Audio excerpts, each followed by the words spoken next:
vamos a dar unas indicaciones prácticas y realistas sobre la pronunciación del latín eclesiástico.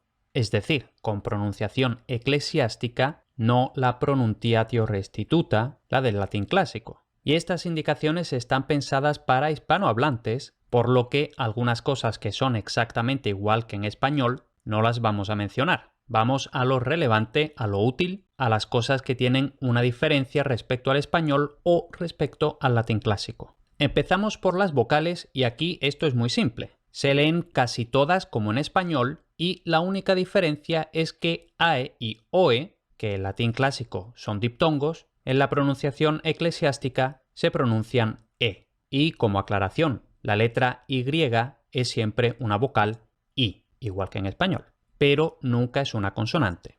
Ahora vamos con las consonantes.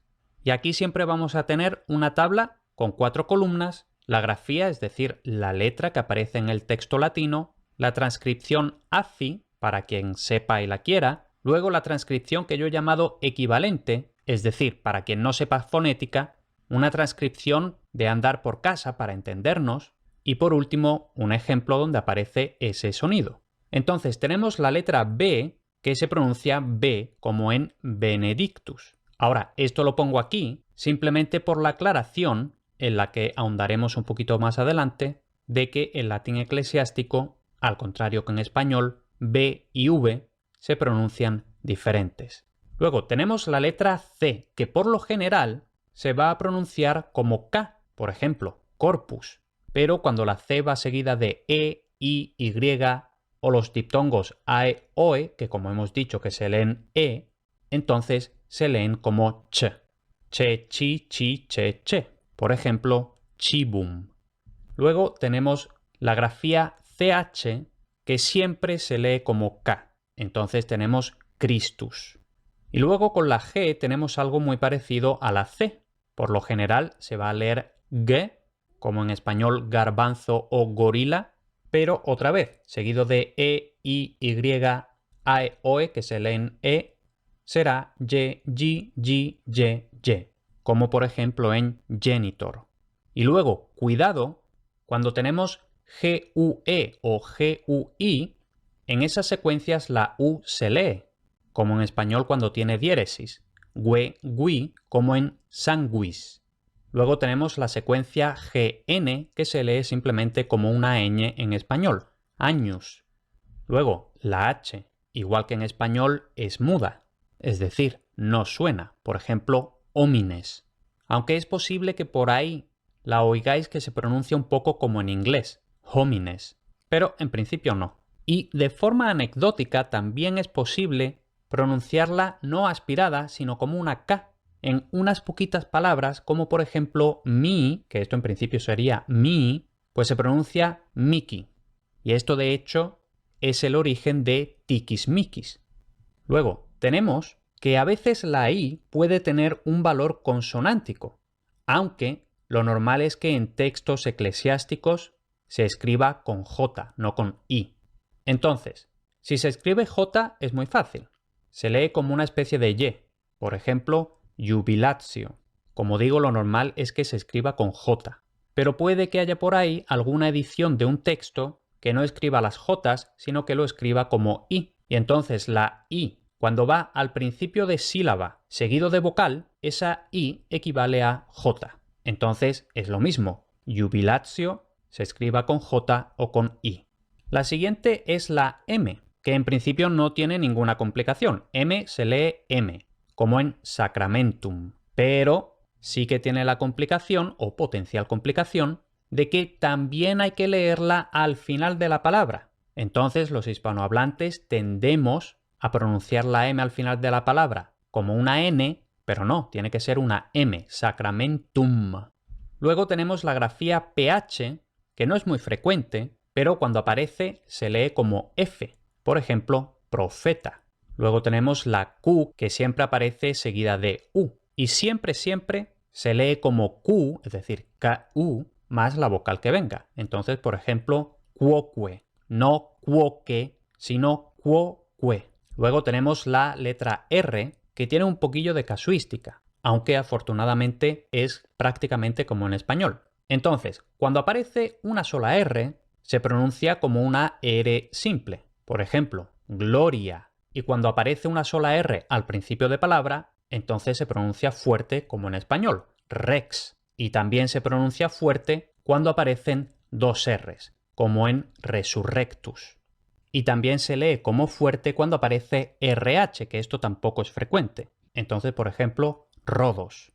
Ahora, esta distribución es la que a mí me parece mejor, no solo para hispanohablantes, sino en general. Luego, si os vais a materiales o grabaciones de gente que habla latín eclesiástico, pero que son, por ejemplo, alemanes o anglófonos, lo van a pronunciar, o al menos van a intentar pronunciarlo todo como R fuerte. Entonces van a decir gloria y cosas de esas, pero bueno, no. Luego tenemos la letra S, que se pronuncia como una S. Y esto simplemente lo pongo porque también dependiendo de la lengua nativa del hablante, puede pasar que la S cuando va entre dos vocales se pronuncie sonora, es decir, en español decimos casa, pero esa misma palabra en italiano o en catalán sería casa. Bueno, esa pronunciación es aceptable, aunque lo más fácil todo S. Luego tenemos la secuencia de SC, por lo general va a ser SK, por ejemplo, pascunt. Pero otra vez, cuando le sigue E, I, Y, A, E, O, E, que es E, entonces se va a pronunciar como sh, por ejemplo, ascendit. Y luego llegamos a la T, otro de los rasgos característicos de la pronunciación eclesiástica.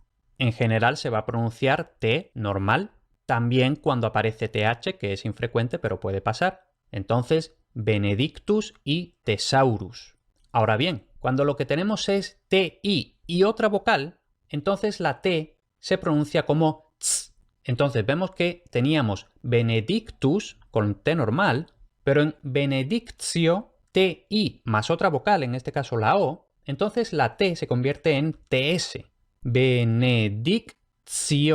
Entonces, TS, aclaración, por favor, no che, que eso es un error bastante frecuente, al menos hablando italiano, de los hispanohablantes. Y ya vamos terminando, tenemos aquí la V, que había avisado yo ya al principio. La V se pronuncia diferente de la B, porque la V es labiodental, mientras que la B es bilabial. Ahora, hay mucha gente que tiene esta cantilena en la cabeza, incluso refiriéndose al español, de que ellos distinguen la B y la V, pero luego cuando los oyes realmente no la saben pronunciar la V. Entonces, vamos a verlo bien. Verbum.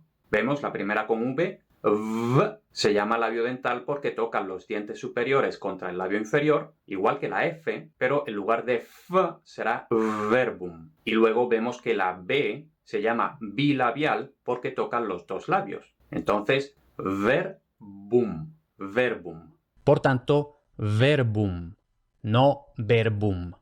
Luego tenemos la X que se pronuncia KS. Esto realmente como en español, aunque en español se tiende a pronunciar la X solo como S, pero bueno, en latín KS. Por ejemplo, rex. Y luego cuando la X se combina con C, tenemos básicamente lo que ya nos ha salido varias veces. Por lo general va a ser KS más la C que se pronuncia K. Por ejemplo, exclamavit. Pero cuando sigue E, I, Y, A, E, O, E, que es K más Sh. Entonces, por ejemplo, excelsis. Excelsis. Y como digo aquí, cuidado, no che, no excelsis, que eso se oye mucho. No, no excelsis, sino excelsis. Y ya la última letra propiamente dicha, la Z, que no se pronuncia como en español, sino z. Por ejemplo, zelus. Esto yo sé que es un poco complicado de pronunciar, pero afortunadamente no sale mucho. Y luego tenemos que en latín hay muchas consonantes que pueden aparecer dobles, geminadas que se llama. Bueno, pues cuando aparecen las consonantes dobles hay que pronunciarlas dobles, no simples. Y eso, para los hispanohablantes, requiere esta aclaración. Dos L's no se pronuncia como en español. No sería tollis, sino que se pronuncia una L doble. O sea, tollis. No tolis, no tollis, sino tollis. Y ya está, eso serían las consonantes. Nos queda hablar de los acentos, que aquí hay malas y buenas noticias. La mala es que la sílaba acentuada es la misma que el latín clásico, hace falta aplicar la regla de la penúltima sílaba. Ahora la buena. Los textos eclesiásticos para el gran público, que será la mayoría de la gente que esté viendo este vídeo, suelen indicar la sílaba tónica con un acento agudo en las palabras de 3 sílabas o más. Luego, las palabras de 2 sílabas siempre son llanas, porque en latín no hay palabras agudas, y como las de 2 sílabas siempre son llanas, entonces no hace falta marcarles el acento. Y con todo esto, ya para terminar, tenemos aquí este himno de Santo Tomás de Aquino, y aquí puedes pausar y practicar y luego escuchar cómo lo leo yo o directamente escuchar la lectura. Dice así: Pange lingua gloriosi corporis mysterium, sanguinisque preciosi, quem in mundi pretium fructus ventris generosi rex effudit gentium. Nobis datus, nobis natus, ex intacta virgine, et in mundo conversatus, sparso verbi semine, sui moras incolatus, miro clausit ordine. In supreme nocte cene, recumbens cum fratribus observata lege plene, cibis in legalibus, cibum turbe duodene, sedat suis manibus. Verbum caro panem verum, verbo carnem efficit, fitque sanguis Christi merum, et si sensus deficit, ad firmandum cor sincerum sola fides sufficit. Tantum ergo sacramentum veneremur cernui, et antiquum documentum novo cedat ritui, prestet fides supplementum sensum defectui. Genitore genitoque laus et jubilatio, salus honor virtus quoque sit et benedictio procedenti ab utroque compar sit laudatio. Amén. Y aquí, ojo, como habíamos dicho, en latín no hay palabras agudas, por tanto, amén, no amén, que si no me equivoco, en español es aguda porque en griego era aguda, pero en latín no. Amén.